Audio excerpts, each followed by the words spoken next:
Hi guys, you are watching your favorite YouTube channel NK Gupta Smart Education, and this is me, your host and host NK Gupta.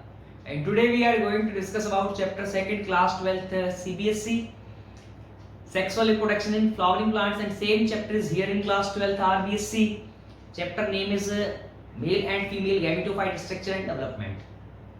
और आज का जो हमारा main topic है वो है development of megasporangium. हाँ जी, megasporangium का स्ट्रक्चर हम कंप्लीट कर चुके हैं अच्छे से, मैंने बता दिया इससे। और साथ साथ जितने भी टाइप थे 6 ओव्यूल के या मेगास्पोरेंजियम के, उनसे मैं आपको परिचित करवा चुका हूँ। हम जिसके बारे में आज डिस्कस करने वाले हैं वो है बीजांड या गुरु बीजाणुधानी का परिवर्धन या विकास। हाँ जी, वही चीज है डेवलपमेंट ऑफ मेगास्पोरेंजियम ओव्यूल। तो एक बार हम इसको बोर्ड पे एक बार फॉर जो स्टेप हैं, या मैं कहूँ जो 5 डायग्राम का सीक्वेंस है, उसको आप एक बार अच्छे से बोर्ड पे समझ लें। बहुत इजी स्टेप है। तो चलते हैं हमारे बोर्ड की तरफ।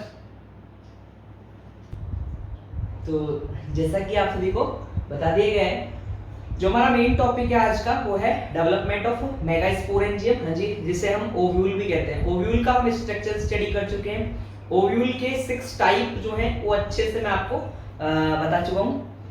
आज जो हमारा मेन टॉपिक है वो बता ही दिया है आपको, डेवलपमेंट ऑफ ओव्यूल या डेवलपमेंट ऑफ मेगास्पोरेंजियम।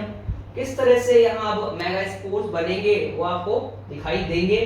और जैसे पहले से मैं बताता आ रहा हूँ, ओव्यूल में जो न्यूक्लियस है उसमें 2 पार्ट हैं, न्यूक्लियर एपिडर्मिस, न्यूक्लियर हाइपोडर्मिस। अब कहाँ है वो आपको यहाँ नजर आ जाएगा। और सर ये क्या बनाए हुए हैं, मैंने बेस तैयार कर दिया है आपके लिए, जिसमें ओव्यूल का न्यूक्लियस का ओनली कुछ पोर्शन मैंने यहाँ बनाया, कुछ पार्ट बना दिया है। हम अपर रीजन को माइक्रोपाइलर टिप मानकर चल रहे हैं, और जो लोअर आपका बॉटम वाला साइड है उसको हम चैलेंजर टिप मानकर चलते हैं। इतना आप सभी को मालूम है। जो बेस है वो है चैलेंजर, और जहां आपको चैलेंजर के जस्ट अपोजिट साइड में जहां इंटेग्यूमेंट्स का प्रोजेक्शन दिखाई देता है, जहां ट्यूबुलर पासेज है, वो है माइक्रोपाइल। तो बहुत इजी सा डायग्राम है। पहले लीजिए ये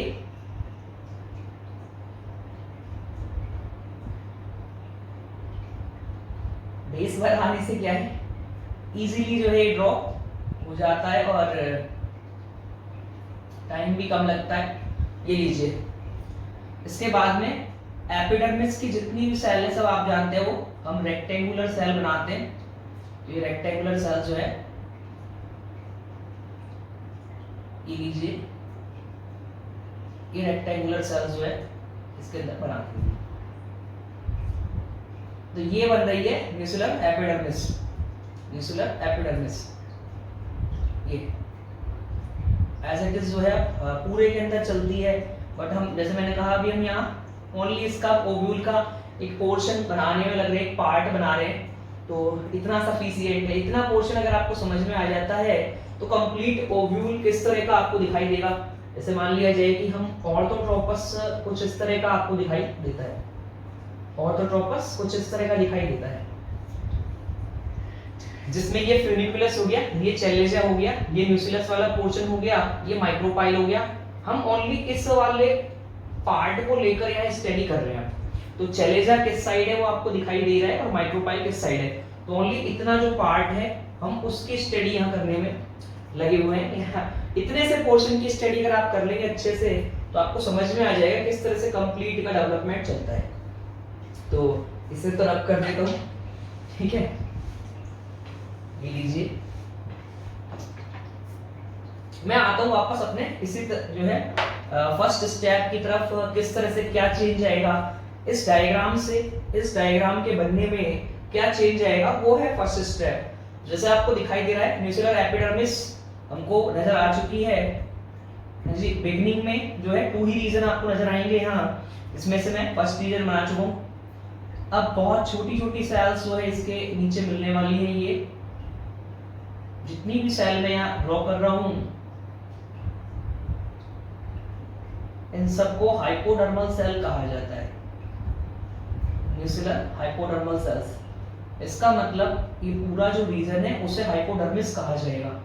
इसकी कोई भी एक सेल, जैसे मैंने ये बना दी है, ये काफी बड़ी बनाई है। अगर आप देखेंगे तो अदर सेल के कंपैरिजन में हम जितनी भी सेल बना रहे हैं ये इनके कंपैरिजन में मैंने ये काफी बड़ी बनाई है। इसे ही कहा जाएगा एक स्पेशल टाइप की सेल, वो है आर्चीस्पोरियल सेल। अब ये ही आगे डेवलपमेंट में पार्टिसिपेट करने वाली है। तो ये थी आर्चीस्पोरियल सेल। इसको एक बार हम अच्छे से ड्रॉ कर लेते हैं। और ये इसका न्यूक्लियस। क्या सर एक ही आर्चीस्पोरियल सेल मिलेगी? तो ऐसा नहीं है। कई बार सिंगल आर्चीस्पोरियल सेल बनती है, कई बार मोर देन वन आर्चीस्पोरियल सेल बनती हैं। अगर हाइपोडर्मिस की अगर इस मैं बात करूं, अगर हाइपोडर्मिस की कोई सिंगल सेल आर्चीस्पोरियल सेल में कन्वर्ट हो रही है तो उस तरह का डेवलपमेंट कहलाता है टेन्यून्यूसिलेट डेवलपमेंट। अगर more than one hypodermal cell convert हो रही है आर्चीस्पोरियल सेल में, तब कहलाएगा क्रेसिन्यूसिलेट टाइप ऑफ डेवलपमेंट। कई बार एपिडर्मिस वाली सेल भी जो है एक से ज्यादा आर्चीस्पोरियल सेल के अंदर कन्वर्ट हो सकती हैं, तब कहलाएगा आपका स्यूडो क्रेसिन्यूसिलेट। तो इनके बारे में हम आगे स्टडी करेंगे। अभी मेरे लिए मेन जो चीज है वो डेवलपमेंट के ओनली स्टेप समझाना है। अभी डेवलपमेंट के टाइप आपको नजर आएंगे। तो डेवलपमेंट का अभी स्टेप ये हो गया आपका, जो मैंने सेल बनाई है उसका काफी अच्छा न्यूक्लियस मैंने ड्रॉ कर दिया है। साथ साथ में इसके अंदर काफी डेंस साइटोप्लाज्म बना देता हूं। अलग ही नजर आ रही है अब आपको आर्चीस्पोरियल सेल। हिंदी में इसे प्रपशु कोशिका कहा जाता है। आर्चीस्पोरियल सेल को प्रपशु कोशिका कहा जाता है। तो ये हमने जो सेल ड्रॉ की है वो वही आपकी आर्चीस्पोरियल सेल। मैं एक बार लेबल कर देता हूँ, बहुत इजी सा डायग्राम है। इसमें ये हो गई जो है न्यूक्लियर एपिडर्मिस बोलते हैं, एपिडर्मिस डायरेक्ट बोलते हैं, एक ही बात है। तो ये होगी nuclear epidermis, NUCE LLAR nuclear epidermis, EPIDERMIS। हाँ जी, हम हिंदी में कह सकते हैं बीजांडकाई अधिचर्म। तो न्यूक्लियर एपिडर्मिस बन चुकी है। अब हाइपोडर्मिस, जस्ट इसके नीचे जो रीजन आपको नजर आ रहा है, इसके जस्ट नीचे जो आपको ये रीजन नजर आ रहा है, इसे कहा जाता है न्यूक्लियर हाइपोडर्मिस। तो न्यूक्लियस का है पोर्शन या ओव्यूल की बॉडी का है, इसलिए नाम दिया गया है न्यूक्लियर हाइपोडर्मिस। हिंदी में हाइपो का मतलब नीचे से है, एपी का मतलब ऊपर से है। तो वो आप जानते हैं, मुझे मालूम है। तो ये हाइपोडर्मिस, हिंदी में बोलेंगे बीजांडकाई अधस्वचा, बीजांडकाई अधस्वचा। और हमारे लिए मेन चीज थी ये, जैसे मैंने कहा ये सिंगल भी हो सकती है, ये मोर देन वन हो सकती है। हाइपोडर्मल सेल कन्वर्ट आर्चीस्पोरियल सेल में तो अलग अलग तरह से डेवलपमेंट चलेगा। टेन्यून्यूसिलेट, क्रेसिन्यूसिलेट, स्यूडो क्रेसिन्यूसिलेट भी हो सकता है अगर एपिडर्मिस वाली सेल काम आएगी तो। अभी केवल आपको इसको लर्न करना है, आर्चीस्पोरियल सेल, आर्चीस्पोरियल, आर्कीस्पोरियल भी बोलते हैं, कोई बात नहीं। ARCHE archesporial, SPORIAL archesporial cell. तो यहाँ भी सिंगल में लेके चल रहा हूँ। अगर एक से ज्यादा भी होंगी तो उनमें से कोई एक ही एक्टिव रहती है और फिर वो ही डेवलपमेंट में पार्टिसिपेट करती है। तो सेम चलता है लगभग डेवलपमेंट, बट टाइप अलग अलग दिए हुए हैं, जिनके बारे में हम चर्चा करेंगे आगे। तो ये तो हो गया आपका फर्स्ट डायग्राम कंप्लीट। अब इससे क्या चेंज आपको दिखाई देंगे आगे, वो आपको देखें खुद।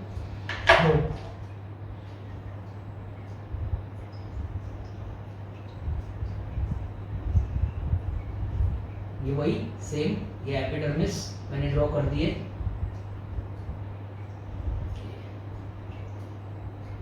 और एज इट इज जो है ये इनर साइड जो है इसकी एपिडर्मिस की, ये ड्रॉ कर दी है।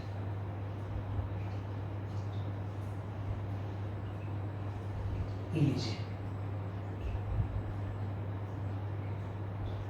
एक बार मैं लिख देता हूं कि कहाँ माइक्रोपाइल है, कहाँ चले जाए। तो बता तो मैंने शायद पहले भी दिया है, बट फिर भी एक बार क्लियर कर दिया जाए कि ये इस साइड है माइक्रोपाइल, और जिस साइड माइक्रोपाइल है वो टिप है माइक्रोपाइलर टिप। ये लीजिए एज इट इज, हम नीचे अब माइक्रोपाइल के जस्ट अपोजिट साइड में चले जाए तो ये चले जा CHALA ZA चैलेजल टिप या चैलेजल एंड। तो ये लीजिए आपका। तो मुझे मालूम है दोनों हिस्से आपको अच्छे से लर्न हो गए हैं, कौन सा है इसका अंदाजा हो गया है। एक बार एपिडर्मिस की सेल जो है मैं यहाँ बना देता हूँ, वही रेक्टेंगुलर, बहुत इजी से आपसे बन जानी है। ये लीजिए, ये लीजिए,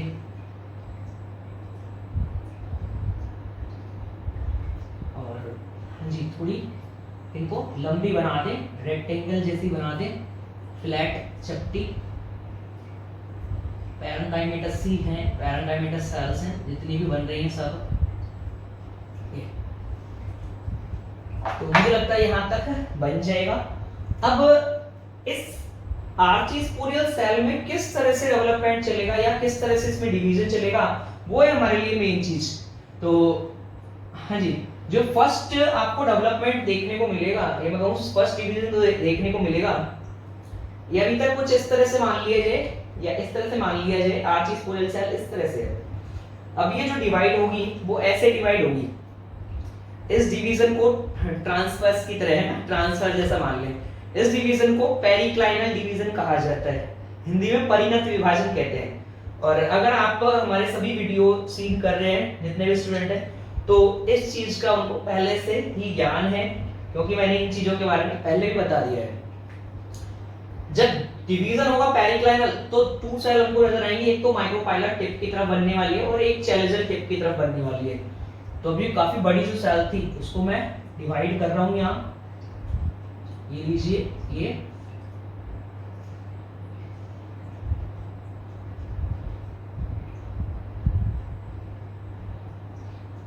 लीजिए, और एक सेल ये बन चुकी है और एक सेल ये बन चुकी है। तो अब अपर वाली सेल को यहां बोला जाएगा प्राइमरी पैराइटल सेल, और जो बॉटम में मैं कहूं चैलेंजर की साइड जो हमने बना ली है उसे कहा जाएगा प्राइमरी स्पोरोजिनस सेल। बाकी सर कैसी होंगी? बाकी सेम चीज है जो पहले से हम बनाते आ रहे हैं। पैरेंकाइमेटस सेल्स जो भी हाइपोडर्मिस में सेल मिलती हैं सब पैरेंकाइमा वाली मिलती हैं। कोई पॉलीगोनल कह दे, हेक्सागोनल, पेंटागोनल सेल कह दे, तो कुछ इस तरह की हमको बना लेनी है। ये कुछ इस तरह से, ये लीजिए एज इट इज इस साइड बना देते हैं। ये इंटरमिक्स हो गई है, ऐसा लग रहा है सारी सेल्स एक जैसा ही लग रहा है पूरा।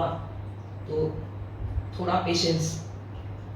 जहां मैंने आर्चीस्पोरियल सेल डिवाइड की है उन सेल्स का जो है साइज थोड़ा बड़ा है अदर सेल के कंपैरिजन में।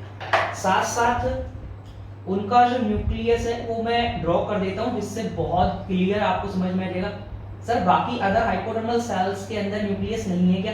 तो ऐसा नहीं है, सभी के अंदर ऐसा न्यूक्लियस सभी में है, बट क्लियर डिफरेंस हो आर्चीस्पोरियल सेल कहाँ थी, उसमें कहाँ डिवीजन हुआ, किस तरह का डिवीजन हुआ, तो वो आपको क्लियर नजर आ जाए, इसलिए मैं यहाँ न्यूक्लियस बना रहा हूँ। बाकी सभी चाहे एपिडर्मिस वाली सेल है चाहे हाइपोडर्मिस वाली सेल है, सबके अंदर आपको न्यूक्लियस देखने को मिलता है। तो अब मैं इसके अंदर जो है ये साइटोप्लाज्म बना देता हूं अच्छे से। ये लीजिए आर्चीस्पोरियल सेल में जो है डिवीजन आपने देख लिया। फर्स्ट जो डिवीजन हुआ वो आपको मुझे लगता है समझ आ गया, वो था पेरिक्लाइनल डिवीजन। जो अपर वाली सेल बनी है उसे प्राइमरी पैराइटल सेल कह रहे हैं, और जो अपर वाली माइक्रोपाइलर टिप वाली, और जो बॉटम वाली बनी है चैलेंजर टिप की तरफ जो बनी है उसे कहा जाएगा यहाँ प्राइमरी स्पोरोजिनस सेल। सर ऐसा लगभग हमने जहाँ माइक्रोस्पोरेंजियम का डेवलपमेंट चला था वहां भी सेम चीजें पढ़ी थी, तो मुझे मालूम है अब वही सेम चीजें यहाँ भी चलेगी। कैसा डिवीजन चलता है, अब बार बार न्यूक्लियर एपिडर्मिस लिखने की जरूरत नहीं है, न्यूक्लियर हाइपोडर्मिस लिखने की जरूरत नहीं है, क्योंकि मुझे मालूम है इन चीजों का आपको अभिज्ञान हो गया है, अभिज्ञान पता लग गया है मतलब। तो इसको मान लेते हैं हम primary parietal cell, primary parietal cell, Hindi में बोलते हैं प्राथमिक परिवृत्तीय कोशिका, प्राइमरी पैराइटल सेल। नाम से पता लग रहा है परिवृत्ति बनाएगी ये इसकी पैराइटल वॉल बनाने वाली है आगे जाके। और ये प्राइमरी स्पोरोजिनस सेल, नाम से पता लग रहा है ये स्पोरोजिनस टिश्यू बनाएगी आगे जाके। तो प्राइमरी स्पोरोजिनस सेल हिंदी में कहा जाता है प्राथमिक बीजाणुजन कोशिका, स्पोरोजिनस सेल। तो यहां तक मुझे लगता है समझ आ गया, बहुत इजी स्टेप है, शायद इससे इजी डायग्राम नहीं होगा अभी, अब कोई नहीं आने वाला इससे इजी। तो ये हमने जो बनाया है अब की बार, जो सेकंड हमारा ये बनाया है बी जी, वो ए मान लें, ये बी मान लें, ये नीचे लिख देता हूं, ये लीजिए, ये बी डायग्राम हमने बना लिया, ये ए हो गया, ये बी। अब क्या चेंज आया है, फर्स्ट स्टेप मुझे लगता है आपको समझ में आ गया। आर्चीस्पोरियल सेल के अंदर जो डिवीजन देखने को मिल रहा है वो पेरिक्लाइनल डिवीजन था, और पेरिक्लाइनल डिवीजन से बनी है माइक्रोपाइलेट टिप की तरफ प्राइमरी पैराइटल सेल, और चेलिजल टिप की तरफ बनी है प्राइमरी स्पोरोजिनस सेल। आगे सेम चीज आप फिर से ड्रॉ कर देंगे। अब ये लीजिए, बहुत इजीली ड्रॉ हो रही है और ज्यादा टाइम नहीं लग रहा, इससे बेस बनाने का काफी फायदा मिल जाता है कि बहुत जल्दी बन जाती है। ये लीजिए,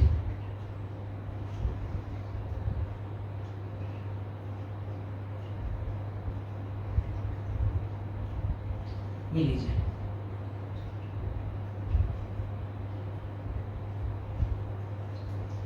मुझे लग रहा है यहां तक समझ आ गया। और वही सेम एपिडर्मिस हम बना लेते हैं अभी। ये लीजिए, ये रेक्टेंगुलर सेल जो है वो इसके अंदर बना देते हैं। ये लीजिए,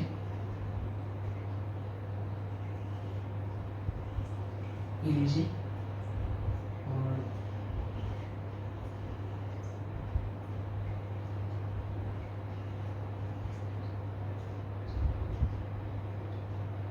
ये आपकी एपिडर्मिस, आपकी इस ओव्यूल की मेगास्पोरेंजियम की एपिडर्मिस तैयार।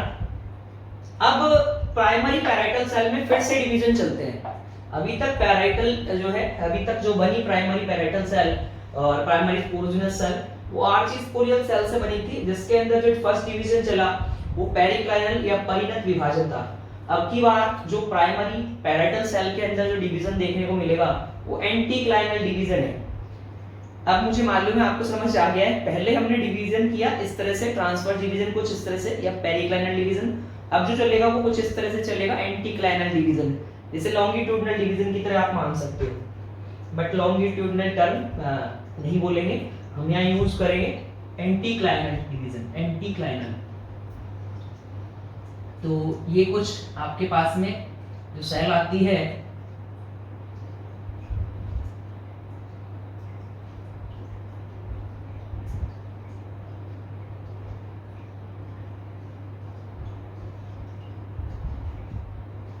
ये टू जो मैंने बनाई है इनको पैराइटल सेल्स कहा जाता है। हाँ जी, नाम से पता लग रहा है, पहले प्राइमरी पैराइटल सेल थी जो पैराइटल सेल बनाती है, अब ये आगे जाके यही बनाने वाली है पैराइटल वॉल।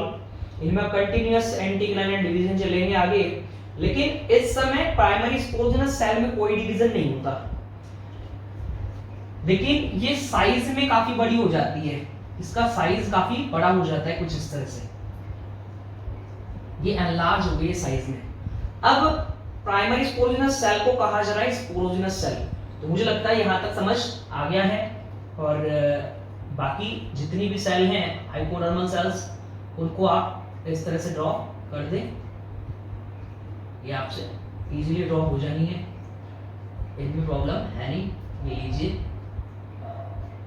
हाँ जी, अब की बार हम जितनी बना रहे हैं उनका ध्यान रख रहे हैं, जो हम स्पोरोजिनस सेल बना रहे हैं उनके कंपैरिजन में उनका साइज छोटा बने, और बाकी तो क्लियर अब हो जानी है।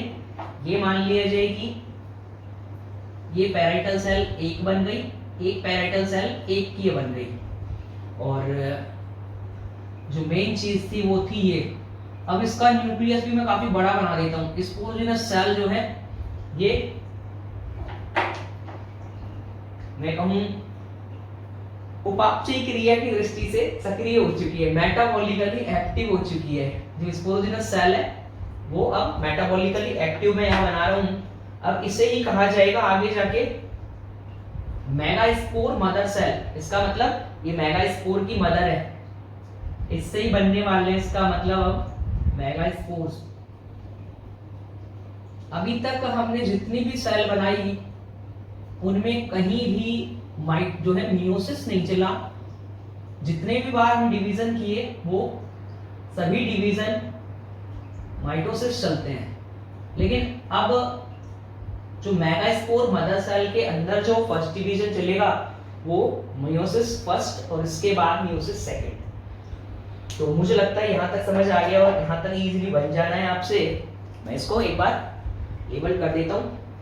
लीजिए, प्राइमरी पैराइटल सेल से बनने वाली जो सेल्स हैं उनको पैराइटल सेल, अब डायरेक्ट लिख दे हम पैराइटल सेल्स।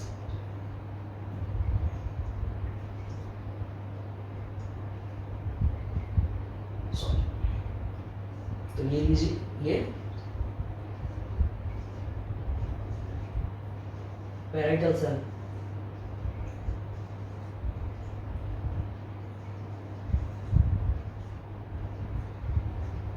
अब इन्हीं में ही कंटिन्यूअस एंटीक्लाइनल डिवीजन चलने वाले हैं और इन्हीं पैराइटल सेल से बनने वाली है आगे पैराइटल बॉल। मेरे लिए मेन चीज है ये स्पोरोजिनस सेल।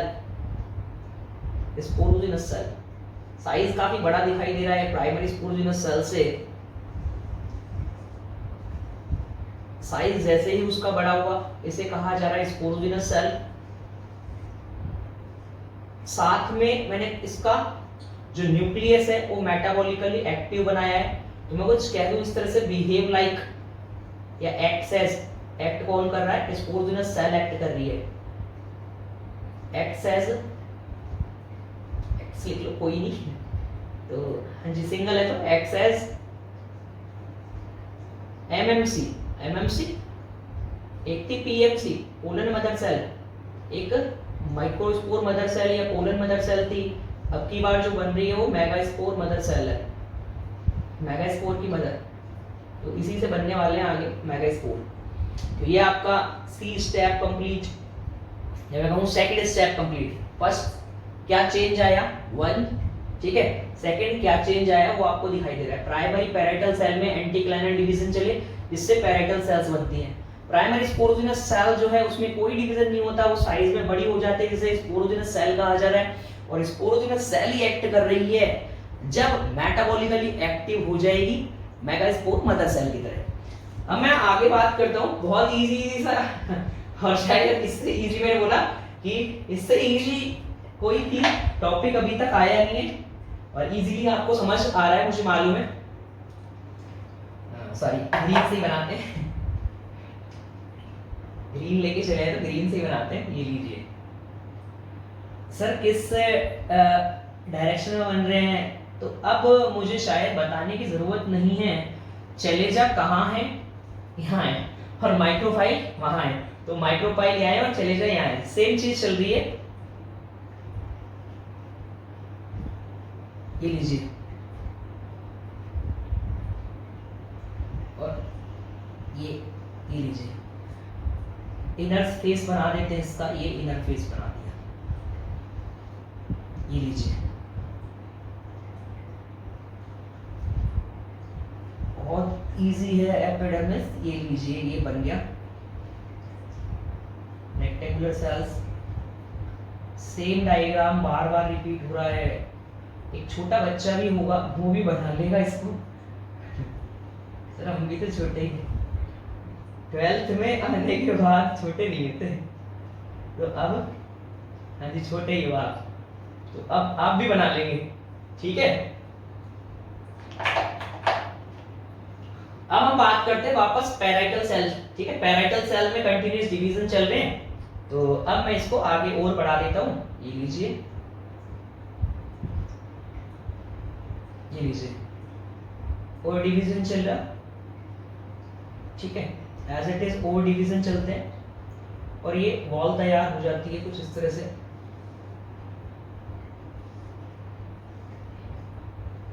इसे पैराइटल वॉल कहते हैं आप, parietal wall.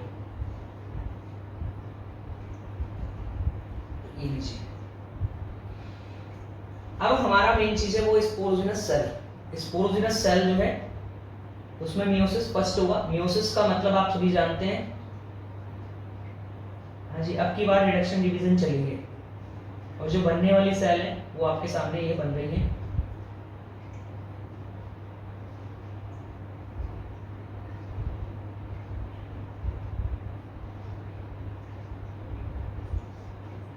One cell and two cell,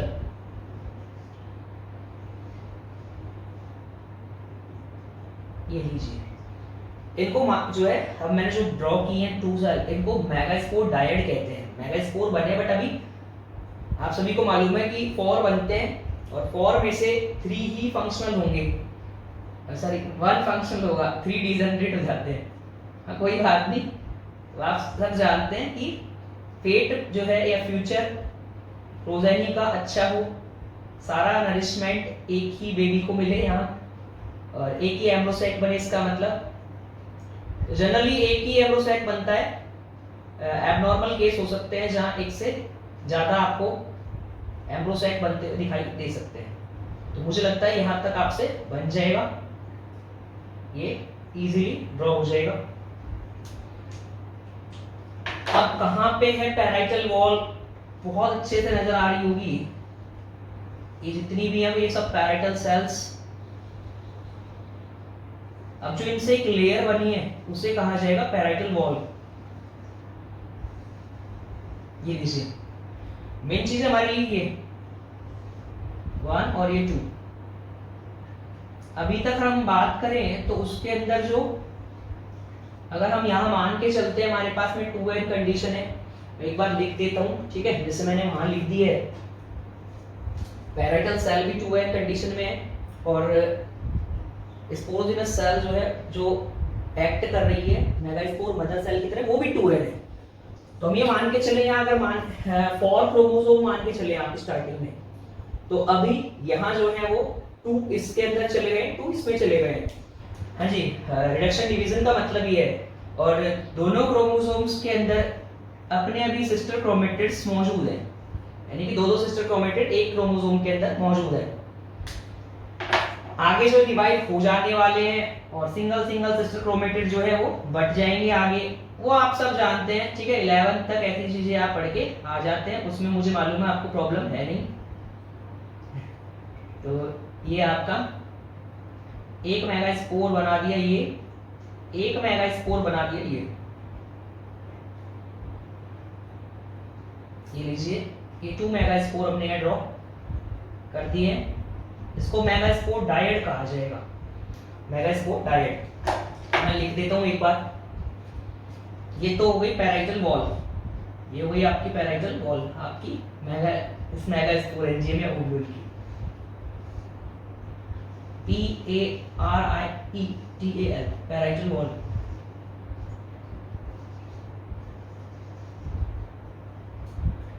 अब जो हम ये बना रहे हैं,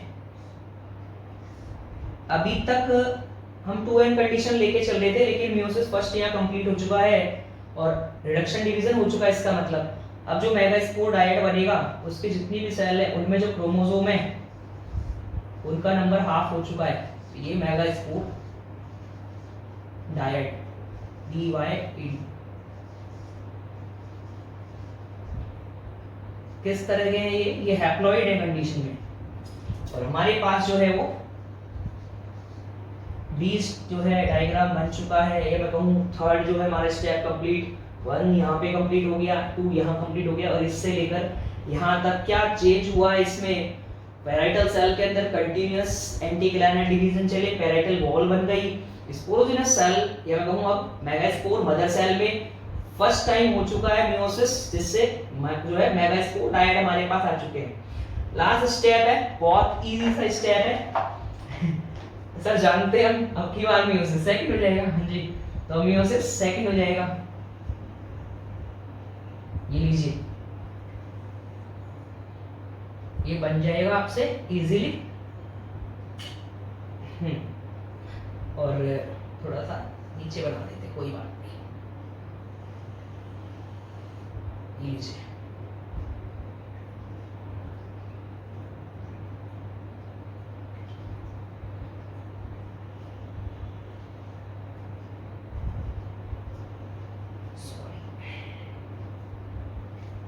तो ये इसका इनर फेस बना दिया, और ये बन चुकी है एपिडर्मिस की लाइन बन चुकी है आउटर, और सेम एपिडर्मल सेल्स आप ड्रॉ कर लेंगे, ये एज इट इज ये, और ये एज इट इज सेम।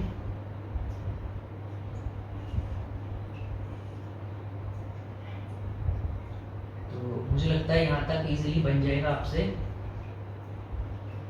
ये, और ये लास्ट ये कुछ इस तरह से ये बन गई है एपिडर्मिस। अब मेन चीज हमारे लिए नीचे वाली लेयर सेम बन जाएगी, पैराइटल वॉल, तो ये पैराइटल वॉल बना देते हैं, ये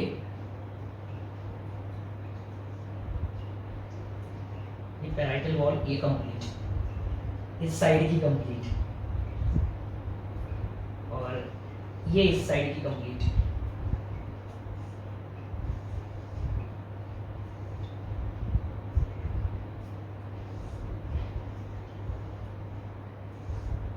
ये लीजिए, ये इस साइड की ये कंप्लीट।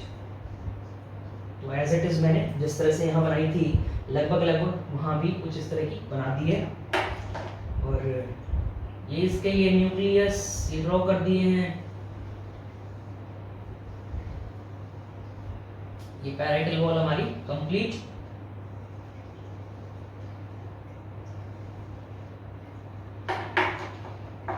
अब सेम अब मेगास्पोर डायड में फिर से कंटीन्यूअस डिवीजन चलेंगे, बट अब की बार जो 2 मेगास्पोर बनने वाले हैं 3 वो डीजनरेट हो जाएंगे, और बहुत कम साइटोप्लाज्म इनके अंदर आ पाता है। सर ऐसा क्यों? जैसे मैंने कहा एक ही बेबी बने और काफी अच्छा बने उसका फेट, तो यहाँ केवल एक ही मेगास्पोर बनता है, और लीनियर शेप जो है आपको यहाँ टेट्राड नजर आ रहा है, जबकि जो माइक्रोस्पोर टेट्राड है, पोलन टेट्राड है, वो 5 टाइप्स के बनते हैं, लेकिन यहाँ केवल लीनियर बनता है टाइप। तो मुझे लगता है यहाँ तक समझ आ गया है। जेनेटिक मैटर डिवाइड हो जाएगा, जिसमें आधा इनमें बट गया और आधा इनमें, तो अब केवल इसके अंदर जो आएंगे वो सिस्टर क्रोमेटिड्स आएंगे 2। हाँ जी, जैसे मैंने कहा 4 लेकर हम चल रहे हैं, तो इसमें ओनली 2 हमको क्रोमोसोम देखने को मिलेंगे। तो आप गौर से देखेंगे तो आपको समझ में आएगा, हमने जो फंक्शनल मेगास्पोर बनाया है तो किस साइड बनाया है? हाँ जी, चेलेजा की साइड बनाया है। तो 1 हैप्लॉइड फंक्शनल मेगास्पोर बनता है, और जनरली आपको चेलेजा की साइड वाला, हाँ जी, इस साइड नहीं बनता है, जो फंक्शनल बनता है वो जनरली चेलेजा की साइड वाला ही बनता है। तो मैंने इस चीज का ध्यान रखा है कि चेलेजा साइड जो है वहीं मैंने फंक्शनल मेगास्पोर दिखाया है।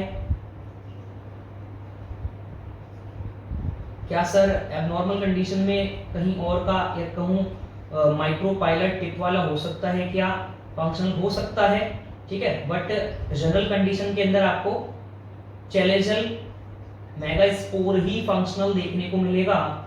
और बाकी ये जितनी भी सेल बना रहा हूँ मैं हाइपोडर्मल सेल्स, वही थिन वॉल, ठीक है, पैरेंकाइमेटस आप ये ड्रॉ कर सकते हैं।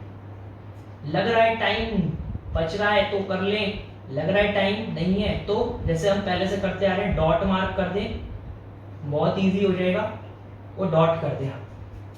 तो अभी हमारे पास टाइम था और आज का टॉपिक भी काफ़ी इजी है और मुझे लगता है यहाँ तक समझ आ गए हैं। ये जितने भी थे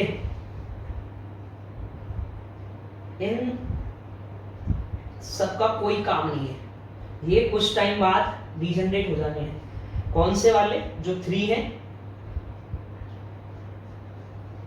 3 डीजनरेटिंग,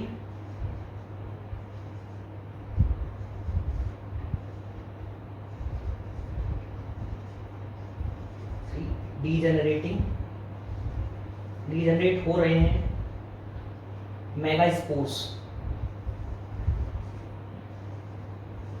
है, ये भी हैप्लॉइड, बट इनमें साइटोप्लाज्म का अमाउंट बहुत कम है या ना के बराबर है, इसकी वजह से डीजनरेट हो जाते हैं। इसमें काफी डेंस साइटोप्लाज्म आपको देखने को मिल रहा है। ये सिंगल है, 1 फंक्शनल, और फंक्शनल कौन सा है अब मुझे बताने की जरूरत नहीं है, चैलेंजल टिप वाला 1 फंक्शनल मेगास्पोर, ये लीजिए।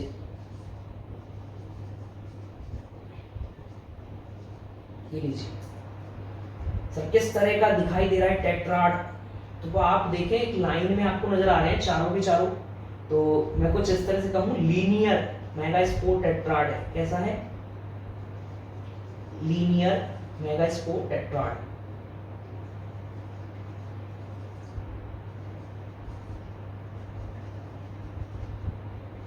लीनियर मेगास्पोर टेट्राड में से जो 3 हैं माइक्रोपाइलर टिप वाले, वो इमीडिएटली डीजनरेट हो जाते हैं, जबकि जो चैलेंजर टिप वाला है 1, वो ही फंक्शनल होता है। और मुझे लगता है यहाँ तक समझ आ गया। मैं डायग्राम लिख देता हूँ एक बार, figure development of megaspore enzyme.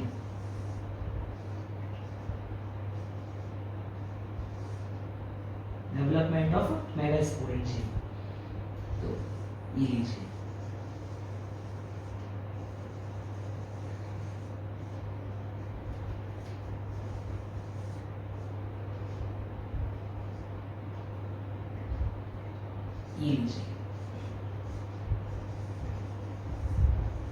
Megaspore enzyme ovule,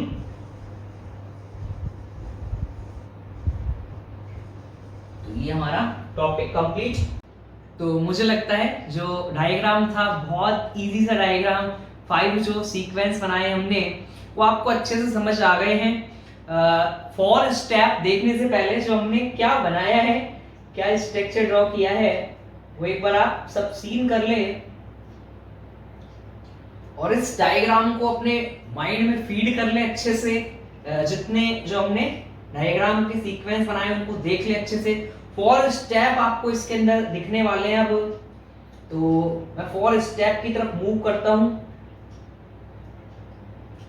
जैसे कि मुझे लगता है दिखाई दे रहा है आप सभी को। डेवलपमेंट ऑफ मेगास्पोर एंजाइम और ओव्यूल कह दें, गुरु बीजाणुधानी या बीजांड का परिवर्तन कह दें, एक ही बात है। तो जैसे मैंने पहले भी कहा कि इनिशियल स्टेट में या बिगिनिंग में जो ओव्यूल है उसमें ओनली 2 रीजंस हमको दिखाई देते हैं, वो है न्यूसिलर एपिडर्मिस और न्यूसिलर हाइपोडर्मिस। जो आउटर लीनिंग मिलेगी वो है न्यूसिलर एपिडर्मिस, तो उसके जस्ट बिलो आपको हाइपोडर्मिस दिखाई देगी। जो हमारा फर्स्ट पॉइंट था वो यही था, in ovule hypodermis lie just below to nucellar epidermis. तो एक बार मैं अपनी स्टिक ले आता हूं,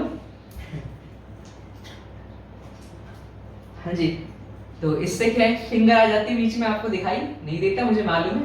तो 1 और मोर देन 1 हाइपोडर्मल सेल्स जो है अब यहाँ काम कर सकती हैं, वो आप सब जानते हैं। अगर 1 सेल हाइपोडर्मिस की काम करती है, आर्चिस्पोरियल सेल बनाती है, तो टेन्यून्यूसिलेट टाइप ऑफ डेवलपमेंट हम कह सकते हैं टेन्यून्यूक्लिएट का मतलब है तनु बीजांडकाई परिवर्धन हिंदी में। अगर मोर देन वन जो है हाइपोडर्मल सेल जो है वो बिहेव कर रही है आर्चिस्पोरियल सेल की तरह है तो कहलाएगा क्रेसिन्यूक्लिएट टाइप ऑफ डेवलपमेंट। क्रेसिन्यूक्लिएट को हम स्थूल बीजांडकाई परिवर्धन भी कहते हैं। कई बार जैसे यहाँ हाइपोडर्मल सेल ही लिखा है बट मैंने आपको बता दिया कई बार more than one epidermal cells भी जो है वो पार्टिसिपेट करते हुए दिखाई दी हैं, वो खुद भी आर्चिस्पोरियल सेल बनाती हैं, तब कहलाएगा स्यूडो क्रेसिन्यूक्लिएट टाइप ऑफ डेवलपमेंट जिसे हम कूट स्थूल बीजांडकाई परिवर्धन कहते हैं।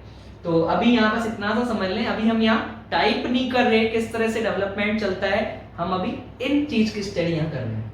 तो वन और मोर देन वन, वन और मोर देन वन का साइन लगाया हुआ है, वन और more than one hypodermal cells of ovule having capacity to divide या डिवीजन, वो कैपेसिटी रखती है डिवीजन की। इसका मतलब उनका जो न्यूक्लियस है वो मेटाबॉलिकली एक्टिव होगा और उनमें डेंस साइटोप्लाज्म है कुछ सेल के अंदर, वन सेल के अंदर या मोर देन वन सेल के अंदर, उन्हें कहा जा रहा है आर्चिस्पोरियल सेल। तो लिखा हुआ है that means some hypodermal cells become metabolically active, जिसमें मैंने कहा कि उनका न्यूक्लियस मेटाबॉलिकली एक्टिव हो जाता है एंड कंटेन डेंस साइटोप्लाज्म, जिन्हें कहा जा रहा है आर्चिस्पोरियल सेल्स।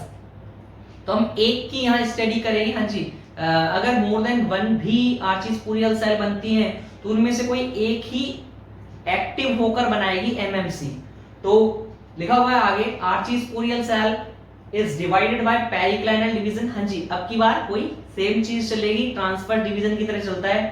तो यहाँ लिखा हुआ है archesporial cell is divided by periclinal और transfer division to give rise one primary parietal cells towards micropylar tip. हाँ जी, माइक्रोपाइलर टिप की तरफ आपको दिखाई देगी and one primary sporogenous cells, primary sporogenous cell जो आपको दिखाई देगी वो टुवर्ड्स चेलेजल टिप। तो वो डायग्राम के अंदर आपने देख ही लिया है, जैसे लिखा हुआ है gives rise one primary cell and one primary sporogenous cell. जो प्राइमरी पैराइटल सेल है वो माइक्रोपाइलर टिप या माइक्रोपाइल की तरफ है और जो वन प्राइमरी स्पोरजिनस सेल है वो चेलेजल टिप या चेलेजा की तरफ है। तो इजी सा स्टेप था। अब की बार फिर से डिवीजन देखने को मिलेगा वो प्राइमरी पैराइटल सेल में, जैसे लिखा हुआ है primary parietal cell again is divided by anticlinal. अब की बार पेरिक्लाइनल नहीं, अब की बार एंटीक्लाइनल डिवीजन, अपनत्व विभाजन चलते हैं और सेल्स का नंबर बढ़ना शुरू हो जाता है। अब की बार लेयर नहीं बढ़ेगी, नंबर बढ़ेगा। Primary parietal cell is again divided by anticlinal division to give rise parietal cells. तो अब आगे पैराइटल सेल्स कंटिन्यू डिवाइड होंगी और बना लेंगी जो है पैराइटल वॉल। इससे पहले अभी हम प्राइमरी स्पोरोजिनस सेल के बारे में बात कर लेते हैं। जैसे लिखा हुआ है where as primary sporogenous cells does not divide नहीं होती and enlarges in size, size में एनलार्ज हो जाती हैं and acts as sporogenous cell, इनको भी स्पोरोजिनस सेल कहेंगे। तो लिखा हुआ है primary parietal cell is again divided by anticlinal division to give rise parietal cells, whereas primary sporogenous cell does not divide and enlarges in size as a result to form sporogenous cell। तो ये sporogenous cell की तरह behave कर रही है। अब sporogenous cell का जो न्यूक्लियस है मैंने कहा मेटाबॉलिकली एक्टिव होगा और उसे कहा जाएगा एमएमसी, मेगास्पोर मदर सेल। तो यह लिखा हुआ है वो चीज पहले ही बता दी गई है, पैराइटल सेल्स कंटिन्यूअसली डिवाइड होंगी एंटीक्लाइनल डिवीजन के थ्रू और बना लेंगी पैराइटल वॉल। तो लिखा हुआ है parietal cells continuously divided by anticlinal divisions and form parietal wall of ovule, whereas sporogenous cell become metabolically active and acts as MMC megaspore mother cell। हाँ जी, अभी तक ये डिप्लॉइड कंडीशन के अंदर है। अब चलेगा मियोसिस फर्स्ट और अब यहाँ हैप्लॉइड सेल आने वाली है। तो लिखा हुआ है MMC is divided by meiosis first और रिडक्शन डिवीजन। हाँ जी, अब यहाँ जो क्रोमोसोम के नंबर है वो हाफ होने वाले हैं। तो MMC is divided by meiosis first और reduction division and give rise haploid megaspore dyad. तो अब 2 मेगास्पोर हमारे पास में आ गए हैं और हैप्लॉइड कंडीशन में आपको देखने को मिल रहे हैं। लास्ट जो स्टेप है वो आप सब जानते हैं, megaspore diet is divided by meiosis second और अब की बार इसे होम्योटिपिक डिवीजन कहेंगे क्योंकि अब क्रोमोसोम के नंबर एक बार जो डिवाइड होके हाफ हो गए वो फिर से हाफ नहीं होते, जो सिस्टर क्रोमेटिड्स हैं ओनली वो ही अब यहाँ डिवाइड होंगे।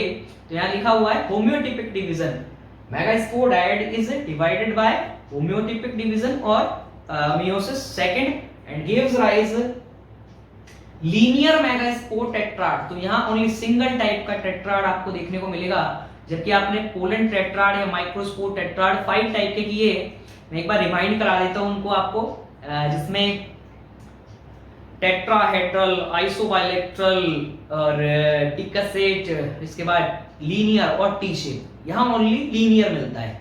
और लीनियर जो मेगास्पोर टेट्राड है उसके अंदर 3 डीजनरेटिंग मेगास्पोर है टुवर्ड्स माइक्रोपाइलर एंड, जबकि जो 1 फंक्शनल हैप्लॉइड मेगास्पोर है वो चेलेजल टिप की तरफ है या चेलेजा की तरफ है। तो यहाँ लिखा हुआ है और 1 हैप्लॉइड और फंक्शनल हैप्लॉइड मेगास्पोर, ठीक है 2 टाइम लिख दिया कोई बात नहीं।